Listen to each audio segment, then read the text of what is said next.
Hi, everybody. Welcome to the Friday night Joe and Joe Weather Show on November the 6th, 2020. And the Joe and Joe Weather Show is brought to you by Omni True Value Hardware, Long Island's largest rock salt provider. Rock salt, straight salt bag, geomelt, biomelt, everything you need to get through winter storms when they start to arrive. Who knows when that will be, but when that happens, Omni True Value Hardware has everything you need to get you through it. 1226 North Wellwood Avenue in West Babylon, New York, 631-756-1125, Mr. Rayo. And how are you on this fabulous night? Well, it was fabulous for some. A good friend of mine, and I know you are a friend of his too. Pete Bergman, who lives down in East Patchogue, Yes.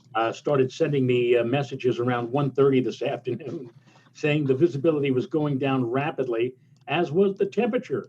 He said by 2 o'clock it was only about 57 degrees where he was, with 1/8 of a mile visibility in fog, which at the same time up here in Putnam Valley, 71, not a cloud in the sky, and one of the nicest days we've had around here in many moons. Well, So, his marine layer stayed south of Sunrise because it never got anywhere close to me. I actually, when I went out for a walk this afternoon, was another a combination of where the leaves are in terms of the change and the lowering sun angle made for some really spectacular looking colors, Joe. The reds especially were very vibrant and very deep red colors. I was very impressed by it, and very pretty. Although a few folks have been telling me that the leaves on Long Island, and probably maybe having to do with the fact of Tropical Storm Isaias and all the salt that has been brought in from off the ocean. Plus, we've had a few other wind events in the interim with strong south winds that bring in that sea salt and causes a lot of burn on the trees. That the leaf colors aren't as nice as they usually are. well, I noticed on your Facebook page you had taken some really spectacular foliage pictures. So it's quite obvious that you are pretty much at the peak, I guess, of the fall colors. Whereas up here, we're pretty well at the peak, well, not the peak yet, of lack of any leaves at all. Uh, we're about a good number of the leaves are on the ground, and I'd say about 80 to 85% of the trees are completely bare up here. So shows you the difference Yeah, between I got a few of the shots. I'll bring them up here before we get to all the weather that's going on. But those of you who follow me on Facebook may have seen these today. These were really just some nice. The colors were vibrant, yellows with even some orange looking here in one of the side streets in my neighborhood. And this I would like this shot, Joe, because it's one very thin, lonely maple that is surrounded by evergreen and a larger oak tree next to it. Somehow it managed to grow in that crowd, and it stands out from all the others because of its spectacular yellow. And you can see some of the reds there in this background, in this longer shot. And here's another one that has a very large pine tree next to it, and again, just managed to find enough space to throw out some leaves and colors. And this particular one here, very deep on the reds. So yeah, it was pretty cool. It was a nice walk, and yeah, I think probably we're at the peak here and about to go. Pretty soon in another week or so, there'll be more of the dead leaves coming down than anything else. Matt K asks, is it odd that you still seem to have vibrant color, Joe, when most areas south of you are already done and the trees are bare? Well, the leaf change speed is dictated by the frost, and there were areas to the south of me that had frost a couple of weeks before we had a widespread frost here. Ours actually came last weekend. So Long Island typically holds on to the leaf change. Usually happens around the last week of October, first week of November. It's usually the last to go because of its proximity to the ocean. The ocean water temperatures keep the nights warmer here in the fall. That that differential disappears over time, and then we go to then it all evens out again, and then in the spring it's in the other direction. We're always colder than everybody else because we're behind the curve. So yeah, we got it we always get it a little bit late out here, especially Charles, the further east you go. and Charles Baker asks on the chat board, "Hey Joe C, is that you driving the front end loader on the Omni commercial at the beginning of the show?" No, but it should be. No, it's not. But um, I'd like to try it one day. But in the meantime, I'll just drive my own little four-wheel drive truck around. All So right. we have we're still waiting for the Hurricane Center to probably at some point tonight. They indicated on their discussion, Joe, that they're pretty close to upgrading Eta back to tropical storm strength, and we'll see how that goes. But I got a floater image here. It There's a lot of convection, but you also could see clouds blowing in all sorts of different directions on the loop, which I'll put it up now. Hang on a second. Here we go. But the clouds are kind of moving in all sorts of directions thanks to there's some southwesterly wind shear. But if you look at the last few frames here, once it goes infrared, you're starting to see some clusters of convection beginning to take hold. And the Hurricane Center indicated that the center was further south than where they thought it was.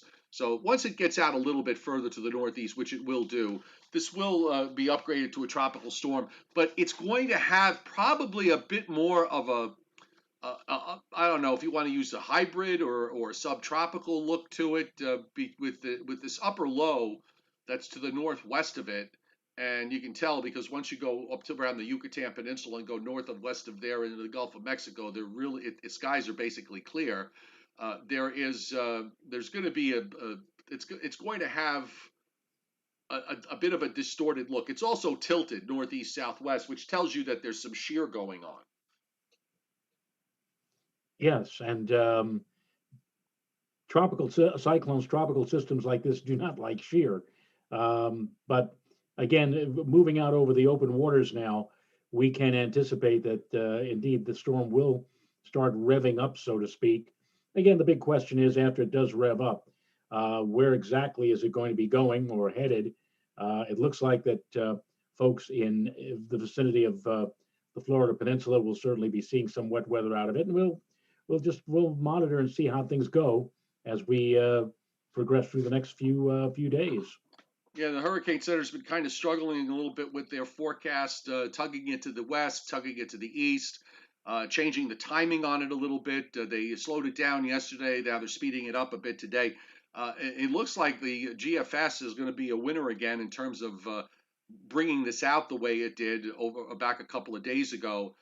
The track takes it over central Cuba. So we have tropical storm warnings up in central Cuba on both the north and south coast, and tropical storm watches for the north and south coast of western Cuba. And you see that the storm is forecast to gradually turn northward. By noon Sunday, it's coming out the other side of Cuba into the Florida Straits.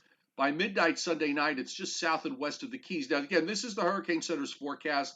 We still could wind up with some adjustments in either direction because of the fact that this is being impacted by an upper low to the northwest, which we'll show you on the GFS in a moment. But just want to come back to the model track guidance, which I will freshen up nicely here. Oh, we got the new one. Okay, that's good. And let me make this a bit bigger so we can see it better. There you go. So in an odd way, when you look at it, the tracks aren't that far apart. They all have the same general idea. You have, the ones on the far west of the envelope, the ones at the far east. The Hurricane Center likes to split the difference with these things, but they all have the general idea of a northeast course into Cuba, then a turn northward, and then a turn northwestward. I think this has the potential for becoming what I would refer to as a high-end tropical storm. And rain, I think, is is going to be the primary issue with this. And of course, as you can see in the upper right, do not use this map to make decisions. Seek official information. Yes, and that's good advice, folks. If you're And the watching, and the official, but unfortunately, with this particular setup, the official information seems to change every 24 to 36 well, seconds. and that happens sometimes, and you have to kind of, you have to kind of go with the flow. Here's the intensity guidance from earlier. So this just about all the intensity models have it between a minimal tropical storm to kind of a mid-range tropical storm. I think it might get up more toward the high end than the low end. And in fact, now some of the new guidance is we have one model that's actually diverged and brings it up to a minimal hurricane in 60 hours. The rest of them keep it 55 knots or less. So let's just compromise. We'll just say it might get to.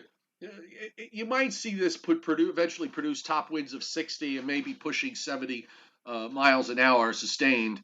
And the other thing is because of it is expanding in size, and there's this big high in the Atlantic that's going to be to the northeast of it. So it will probably have a fairly large area of gales that'll work its way up the Florida coast. I spoke with my buddy Phil, who's down Phil Buzz, who's down in enjoying Florida right now on the East Coast and near Vero Beach today, and he said the northeast wind has been absolutely unrelenting, coming in from off the Atlantic, and it's probably going to be the case tomorrow, and then increase some more as the storm moves northward and the pressure gradient starts to get tighter.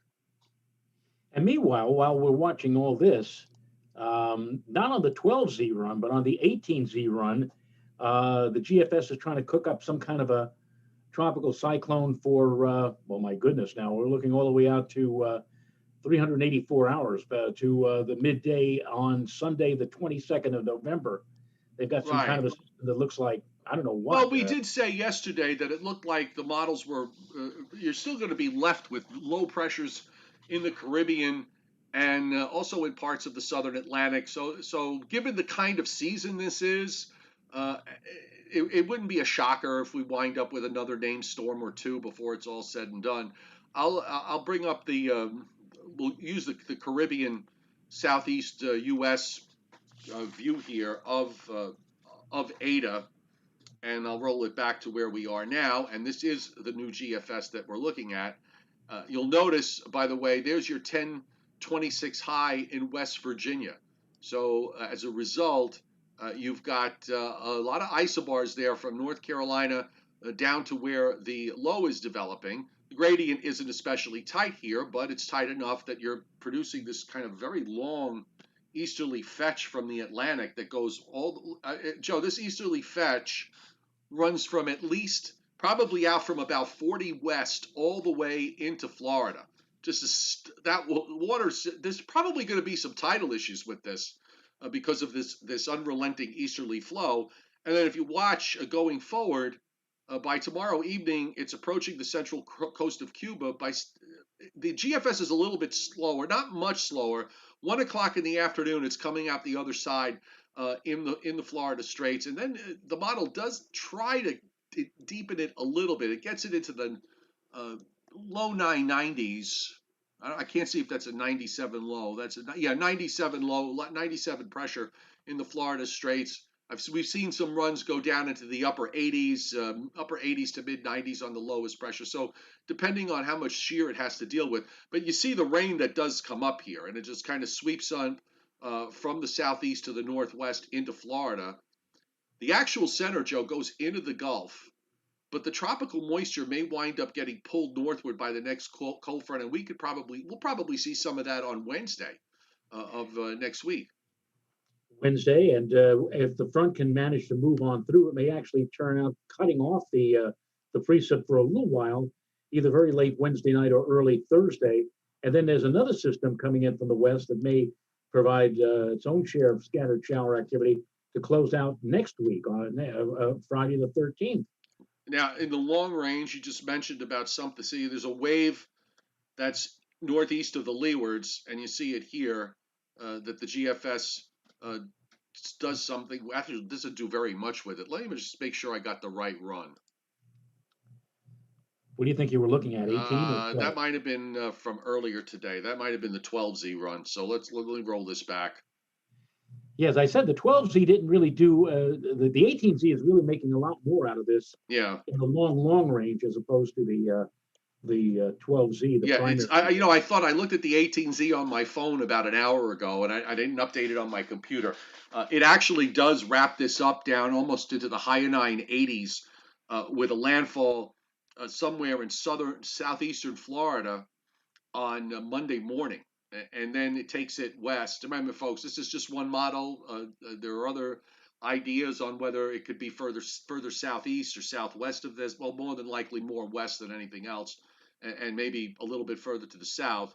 Perhaps it'll go more towards the Keys rather than into Florida. Now, this might, I think, would probably be a worst case scenario with regards to intensification. And then again, the moisture does get lifted up the coast for our rain on Wednesday. There's still a remnant circulation that seems to hang on over the northeastern Gulf, but eventually it just sort of falls apart. And then rolling forward, you do still have lower pressures in the Caribbean, but there's what Joe was talking about there, northeast of the Leeward Islands.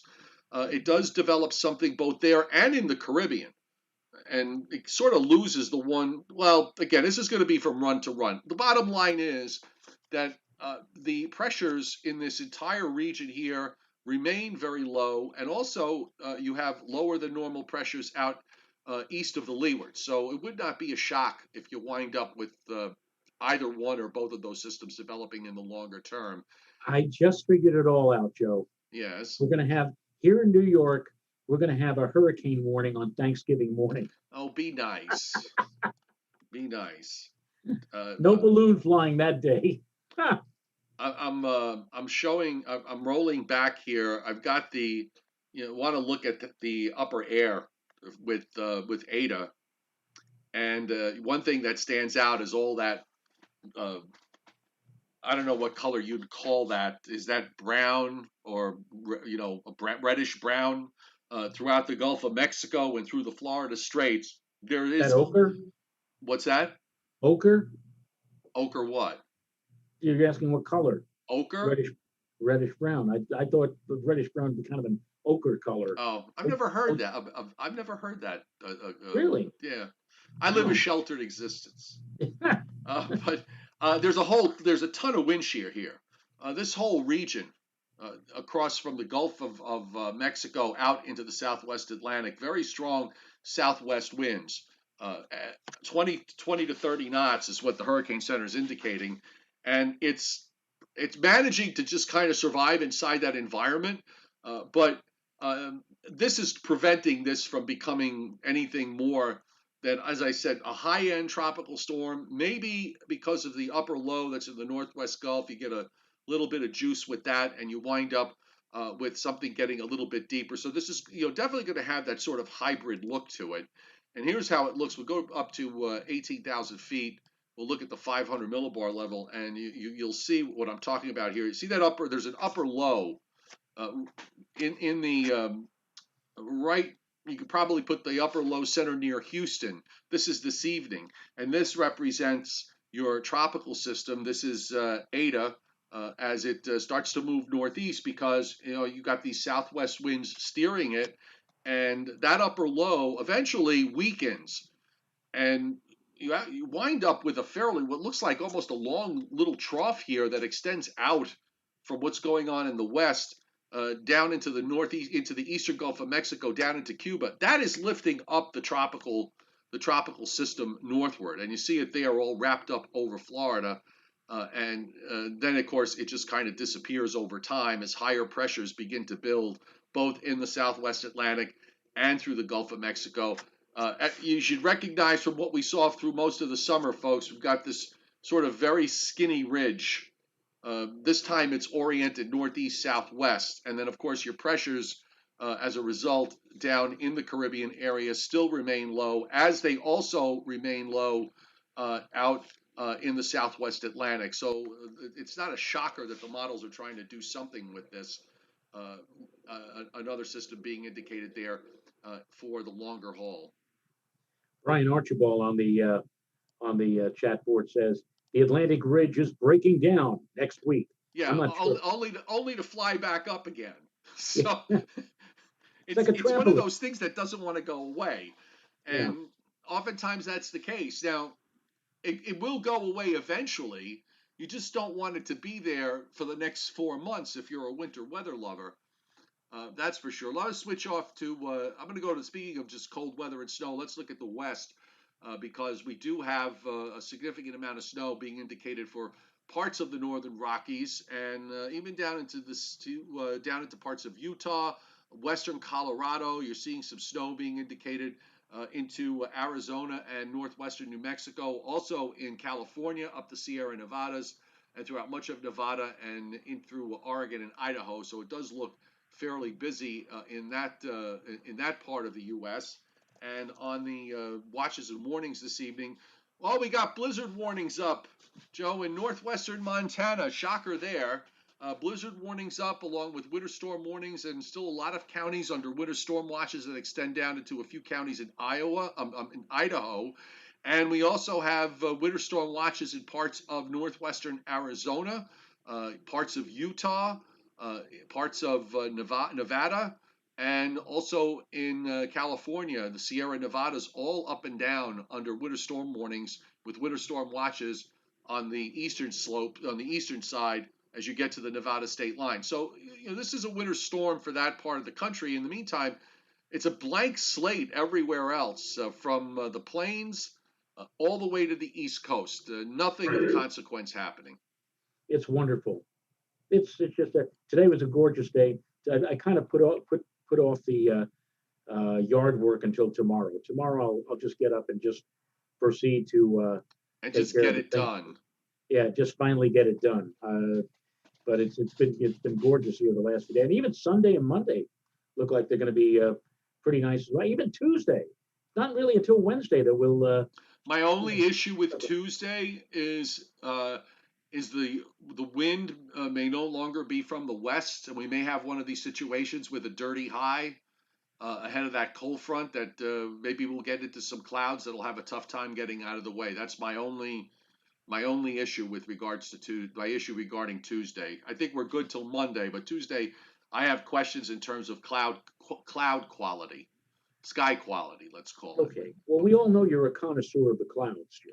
Yeah, well, you just said, well, Pete Bergman's got low clouds. I mean, he's only 9 miles south of me, so Yeah, uh, yeah, I was bright and sunny all day. But that happens out here. You get that wall. You actually can see the wall come in from off the ocean, and and it can happen very dramatically sometimes, especially oh yeah. in the springtime. He sent me another message at 6:45. He said he refers to it as bizarro weather because now at 6:45 they're going from 1/8 visibility and temperatures in the raw 50s. Skies, he said, now are perfectly clear. The stars are out. No trace of fog whatsoever. So there you go. You can see the deep trough, folks, that's taking shape out in the west. You follow the clouds off the Canadian satellite loop, and there it is. I mean, there's your trough in the west, and because everything in Canada is moving pretty much from west to east, we've got this ridge in the eastern part of the United States. Whenever you've got a deep trough of low pressure in the upper atmosphere on one side of the country, you have to have a corresponding big ridge on the other side. Up and down, up and down. So like the sine curve. And of course, as long as the systems in Canada are moving west to east, guess what? Cold air can't really make it down here, and there's no sign of that changing, as I said, anytime soon. Here's the radar tonight. You got some action going on in parts of the west, a little bit of activity off the Louisiana coast. It seems to be creeping northward. Not too much happening in Florida. We do have these scattered showers coming in on that easterly flow off to the Atlantic, but they are widely scattered. And in spite of the fact that there are clouds that are coming up from the south, we're not seeing that widespread rain yet showing up on this particular radar view. We may have to wait until later tomorrow night or Sunday to start to see that rain begin to push up into the Florida Straits. And there you have it. It's a big high in a good spot, and I'm kind of surprised. I'm kind of surprised that Pete had with the. I'm just looking here, Joe, at the 21Z surface map, where you've got. It's not a tight gradient, but there's enough there to at least be able to keep winds mostly to the west. I'm just a little surprised that the low clouds managed to get in for him anyway. Well, you talk about a microclimate, and the difference between where you were and where Pete Bergman was. Right in between you, you had that wall that separated you, the wall of fog and low clouds and cool, dank conditions. But now that apparently has moved on out, and now everybody is under mostly clear skies. Yeah, I I'd can like to see ask from you, these. I can see all these buoy obs are all reporting haze from earlier, all yeah, offshore from off Delmarva, south of Long Island, and even looks like they had an overcast being reported at Islip. I'll have to give that a check. Rainfall next 7 days. Of course, this is all for the east is all back end loaded, so we're not going to see any of this until late Tuesday night, Wednesday.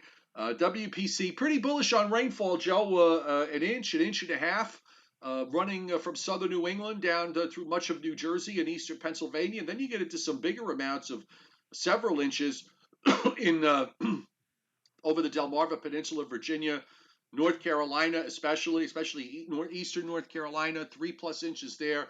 And then, of course, the big rains with Eta, 5 to 7 inches for the southern third of Florida. I guess if you want to draw a line from, let's say, Sarasota to, I don't know, Palm Beach, from there south, indicating 5 inch plus rainfall amounts from Eta. Also in the lakes, we've got some decent rains being indicated there. The western lakes and down into the upper Mississippi Valley and the northern up and down the west from the Rockies west, and particularly the northwest down to California. Deep trough in the west means rain events for the areas and the dry areas of the west. We might see some drought relief here when this is all said and done. If that trough persists in the west, we will definitely see some drought relief in the areas in the west that have drought issues. I have a question to ask to everybody on the chat board, especially, and to you too, Joe. And it's a matter of picking between two things. What would you, now that we're moving into the winter season, Yes. what type of winter would you prefer? Would you prefer a winter where we had varying degrees of snowfall happening every few days? Like, let's say on a Monday we had like an inch or two of snow. Then maybe on Thursday we had a few inches, and then we had to wait a few more days. We had some flurries.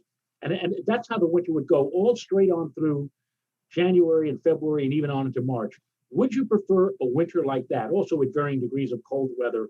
Or would you prefer a winter where we had unseasonable warmth, mild temperatures through much of the winter season, January, February, March, except that there would be one interval, let's say mid-February or late February, where we had an outbreak of cold weather, a storm, a nor'easter taking just the right track and bombing us with like 10 to 20 inches of Well, snow. I And mean, that would be the whole. sort of like 15, 16, the big El Nino year that we had, the big blizzard in January that year, Yeah, with the 27 inches.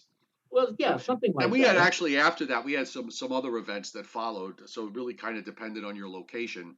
But what I'm saying is, would you prefer a winter where you go right at straight Yeah, on through the cold and snow? I'll tell you how I see it.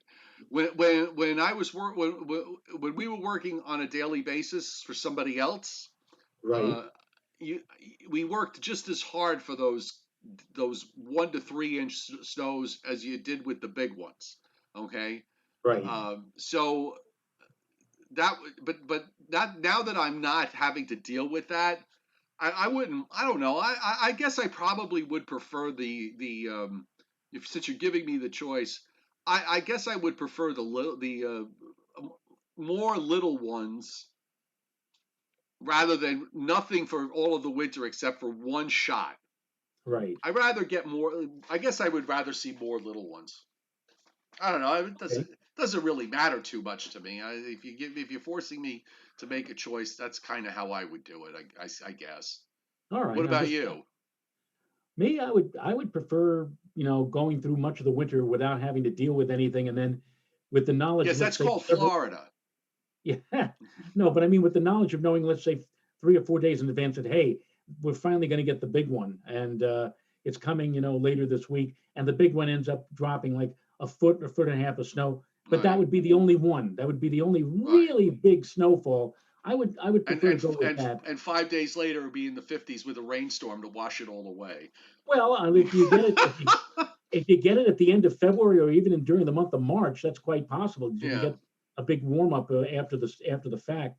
Then again, if you get it, let's say December or January with the low sun angle, it'll take a while before you get rid of all of it. But that's what I'd like to see. I'm kind of I get annoyed when you look outside the window and there's like an inch or so of snow. That's less than snow than you need for the snow blower, which means you have to get out there and physically shovel. Now, on the other hand, if it's a puffy, powdery snow, and I've done this with snowfalls up here with as much as 3 inches. If it is a low density, powdery snow, I don't use the snow You shovel. I get the use the leaf. leaf You get the blower. leaf blower.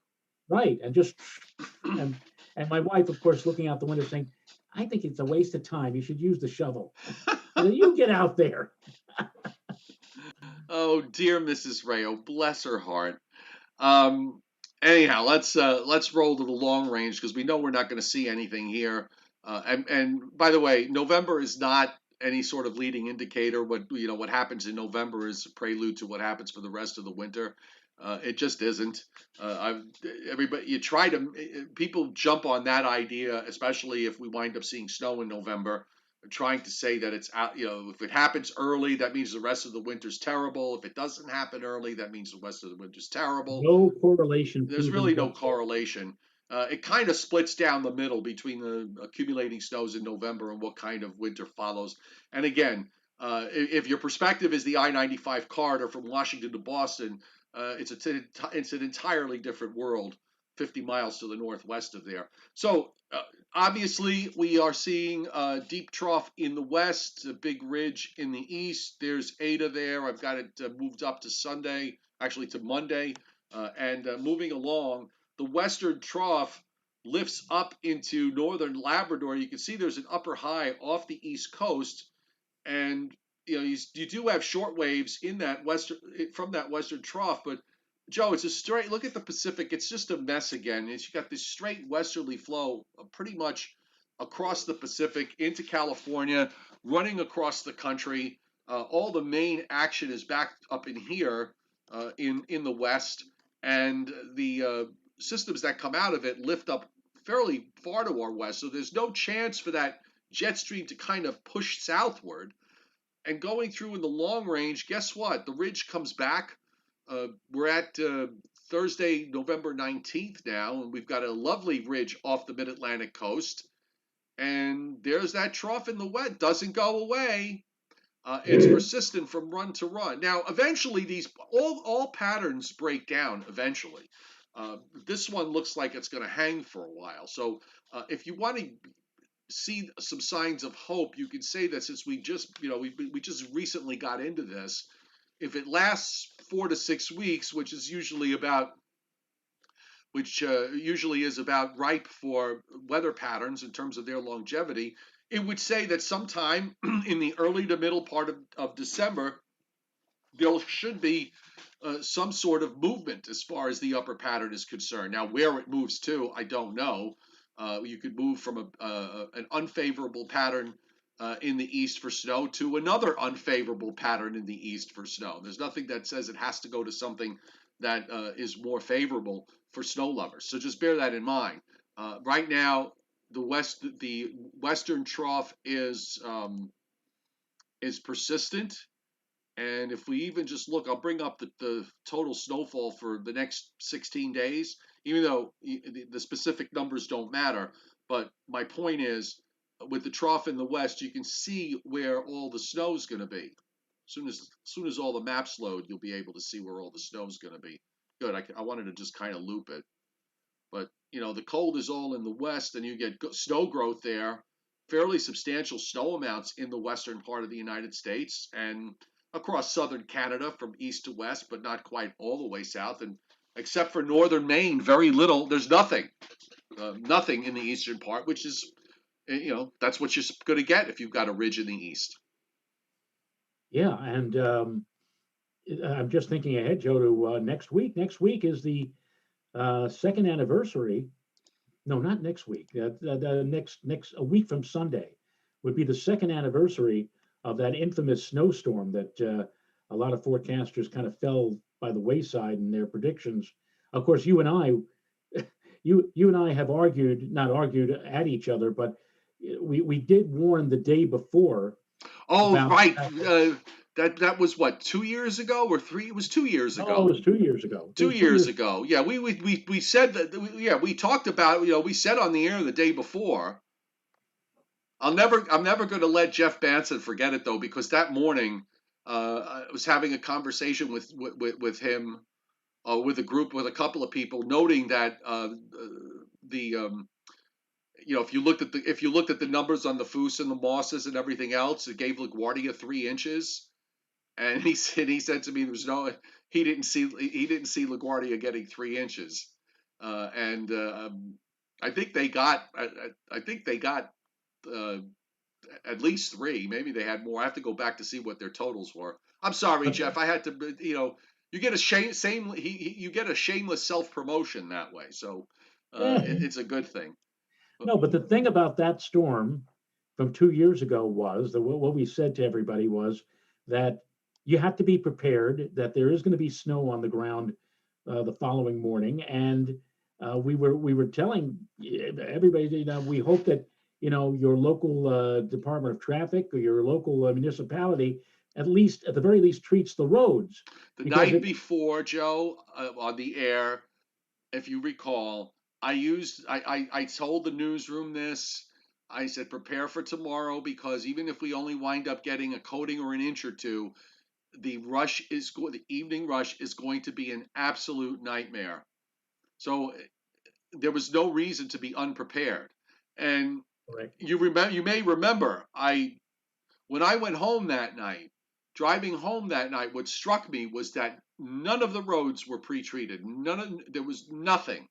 And I was shocked because there was a winter weather advisory that went up that evening, but it goes, after we went through all that, it and the blame was thrown uh, And the weather wrongly at the forecasters, wrong right, whereas the it was governor of New Jersey, Mr. yes. Murphy, Yeah, of maybe it's because your municipalities don't budget for snow in November. course they Okay, don't. they don't.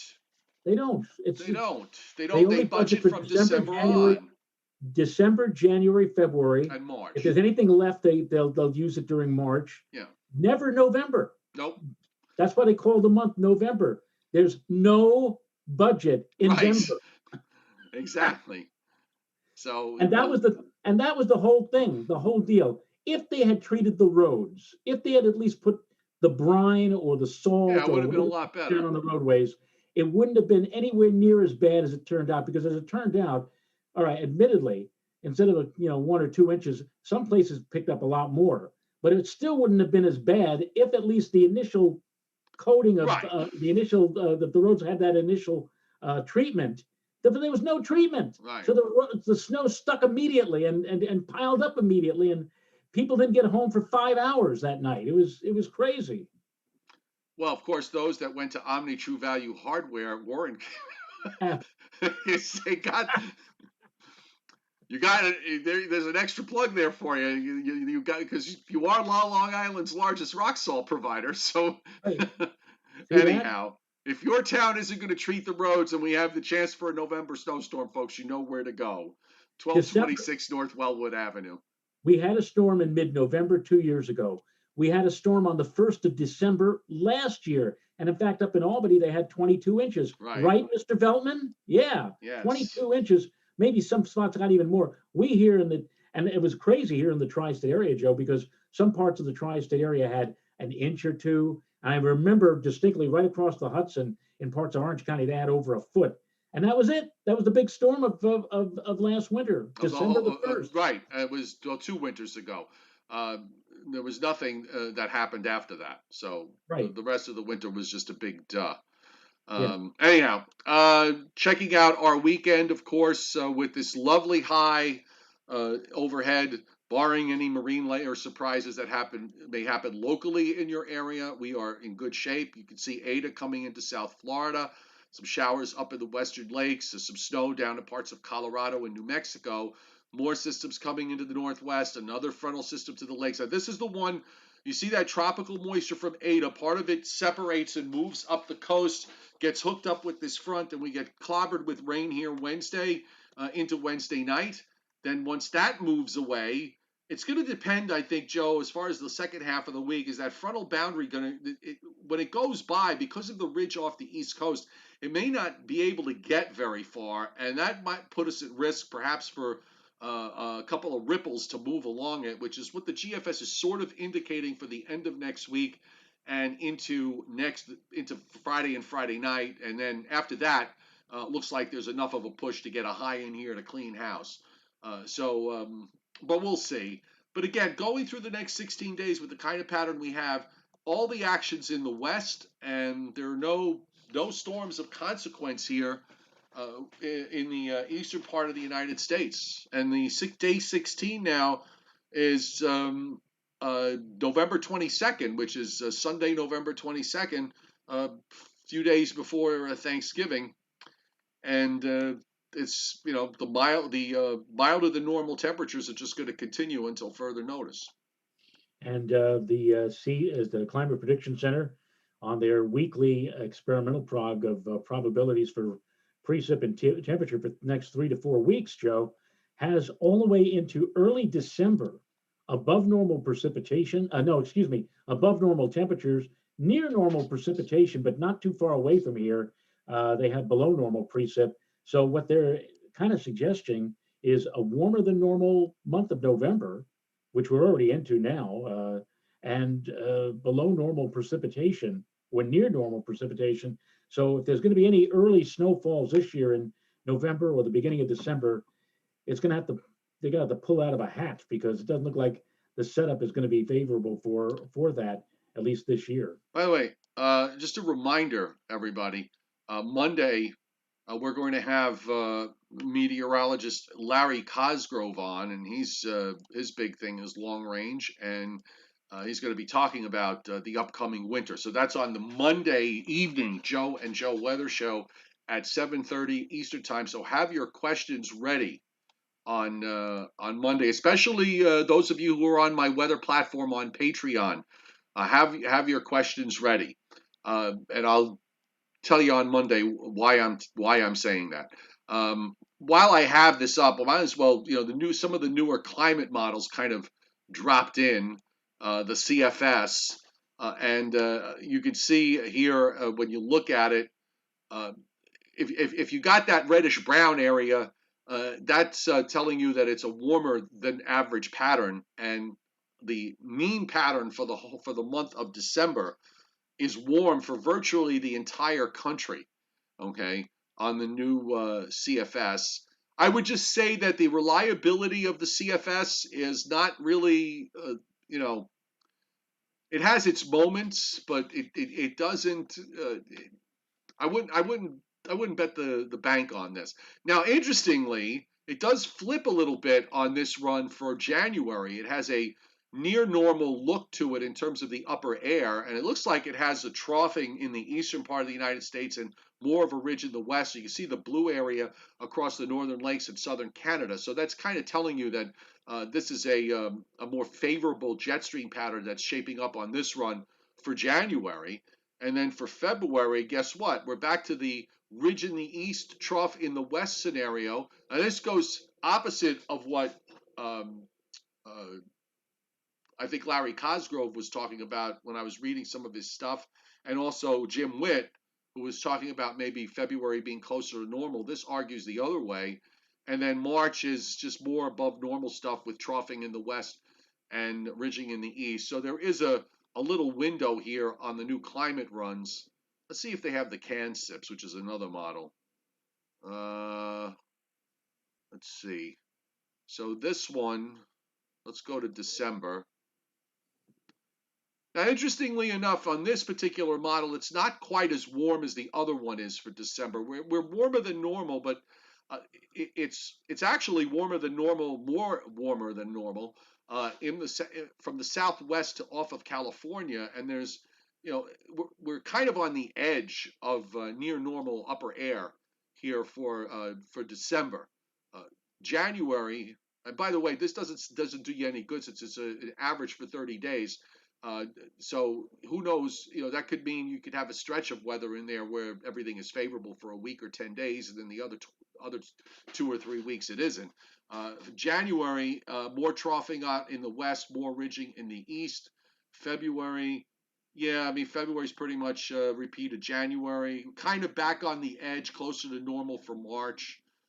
It's I would say this is probably not as warm as what the CFS model has. So I mean, look, for what it's worth, and I don't think it's worth very much, but you get the idea.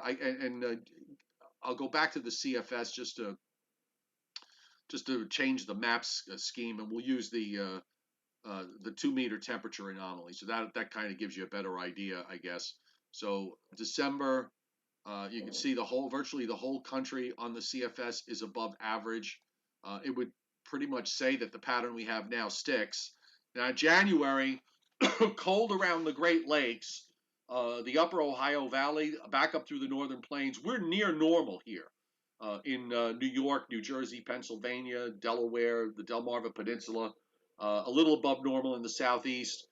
February, you wind up with a pretty strong above normal anomaly in the mid-Atlantic and southeast. You see where all the below normal is. And then on March, pretty much the same idea, only more above normal as you move up into New England. Excuse me. Again, for what it's worth, and I don't necessarily think it's worth very much, but that's what the long-range models are saying. And a lot of that, by the way, with those long-range models, Joe, it's persistence. It just goes with whatever's happening now just persists until it doesn't. So, I hesitate to use them because I don't think they really help very much. It's almost kind of like what you're seeing now in some parts of the country in terms of the elections, where something looks huge and big. You had to go. Did you have to go there? I'm just using it as an Seriously. analogy. Something, you could have get all excited you about. could have made other analogies about things that are supposedly big, but no, you had to go that way. Well, I'm saying 15 days out, you say, oh my goodness, it's going to get very, very cold out there. Look at the cold and look at the storm or whatever like And that. it never gets here. And then as you get closer to the event, it kind of like it's less like shrivels and up. less and less. Yeah, I get it. Exactly. All right, so I do have a single Briller Jeopardy for you. So since 1869, let me make sure I read. Now that I'm thinking about it, let me make sure I read the question correctly, because I want to, in the interest of accuracy, I want to get it right. So let me just punch it up here. It's on my weather platform. The chairman, Scott Briller, sent it to me here tonight. So, and that weather platform is patreon.com/meteorologist Joe Chaffee, in case you were asking. Yes. All right. Anyway, hang on. Yeah, Scott's doing COVID runs tonight, so hope he stays safe. And how many snowstorms have left at least 1 foot of snow, Price is Right rules, since 1869 in the famed Central Park? So how many 1 foot snowfalls have we had since records were begun in 1869 at Central Park? Mm-hmm. All right. Well, we're looking at a 151-year period. I'm not going to say one per year. It's said to be 151. But then again, there have been some years where we've had like 2 or even 3 of those kind of storms in a single year. But then we go through. I'll say at least a foot. Yeah. I'll play this the way Rick on Pawn Stars plays this. When one of his experts will say, let's say, oh, it's worth $151, Rick. Then he'll turn around to the guy who is offering or trying to sell it to him, and he'll immediately say to the guy, like half of what the expert had just said. So I'll say 75 1 footers. Okay, so I'm gonna put on Price is Right rules, you were so far over. Um, you were like the person that bid $500,000 for two motorcycles. Okay, He bid um, 80,000 for 80. two Okay. motorcycles. Now he said, see, here's the problem with this. If you I know look what at, the problem is. The problem is that you could have a storm. yeah, you don't know if it's like if it's overnight, if it's 6 inches on one Yeah, night and 6 inches, before midnight, 6 inches after midnight. correct. So, his number that he comes up with is 28. All right. Now that would put it at roughly a 1 foot snowstorm every five Joe, years or so, Joe, and I think that number's low. So I said we've had 28 1-footers since 1990. no, I understand. No, particularly since 2000, it seems like we had 20 of them. I Yeah, mean, we had a few years in there where we had multiple 1 foot snowstorms in a season. So I'm going to put a question mark on that 28 number because again, I don't know if that's actually where you went back went and found the ones where half of it fell one day. Some of it fell over one day and some of it fell over another, and you have to add the two together. So we'll leave that there, and we'll put a question mark and see if that's a clean number. all right. Well, let me ask you something, a Briller Jeopardy question, which is not Briller, it'll be a Rayo Jeopardy question. Um, did what national event occurred on Wednesday? This past Wednesday? This past Wednesday, yes. Oh, so we had a national event that happened just 2 days ago that I'm not Right. aware of. Right. I Okay. wasn't aware of it either until somebody just sent something to me on Facebook. Um, I mean, it was the day after Election Day, so we know Right. that's not it. Nothing to do with politics. Okay. Can you give me a hint of like a general, Yes, genre? it was a rather sweet day. It was a sweet day. A Well, sweet Hershey Corporation came out with earnings today, and they beat estimates, and the stock was up like $5. But that was today. That wasn't on Wednesday. I don't know. I have no idea. It was National Candy Day on Wednesday. Oh, it was. Well, I'm not a candy fan, so I must be one of the rare people on earth that can say that. I'm not. Yeah. Sugar is not my thing, Okay. and never really has been. Salt is my thing. Oh, do you want to split a container of Of Ruffles? Omni True rock salt, yes. No, I don't want to do that. But no, I actually like the combination of sugar and salt together. Okay. When they have certain, I forgot what brand it is. They make a bar that has a mix of salt. It has both salt and sugar in it. And in fact, I can always tell a well-made chocolate chip cookie because if it's a well-made chocolate chip cookie, you should be able to taste both the sugar and the salt together. So Well, there. well, do you think there are any orange marshmallow circus peanuts or perhaps peeps Oh, for the oh. non-Passover season? I'm not a. Oh, I got to tell you, I grew up with. I both two of my uncles were professionally were bakers. I was surrounded by um, all sorts of baked stuff, cannoli and um, you name it, Napoleons, all that.